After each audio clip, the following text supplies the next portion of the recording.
So the manufacturing engineer is all these activities around how do you go from a defined product to the physical one, and it's really planning how you're going to produce the part.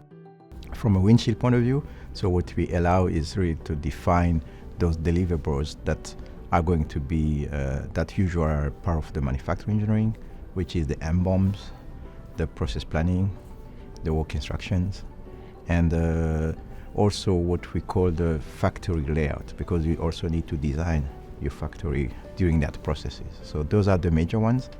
And of course, from a Windchill point of view, what we allow is to elevate those activities to a enterprise level. Most of those activities are today done in silos, right? And on the local for manufacturing engineer doing this, they are not shared to the whole enterprise. Those are embedded in Excel, in PowerPoint, in local access database. So here what we say to elevate those on enterprise level is to provide a platform for those manufacturing engineers to do all the deliverables on a platform that can be achieved by the whole organization, right, of the enterprise, right? That's one thing. The other thing which is important is the traceability today. So if you don't have that platform where everybody is doing their own things on their own server, there is no traceability.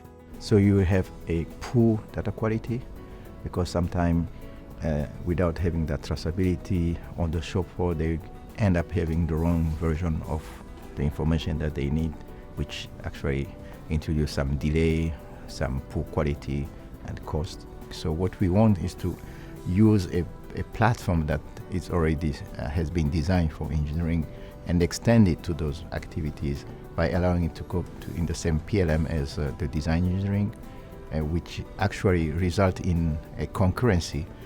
When you design your product, you're also going to be designing your process, and this is going to cut down the time that is needed really to get your new product on the shop floor. So that's really the two advantages you get when you apply the manufacturing engineer in those platforms that today PTC deliver through the PLM.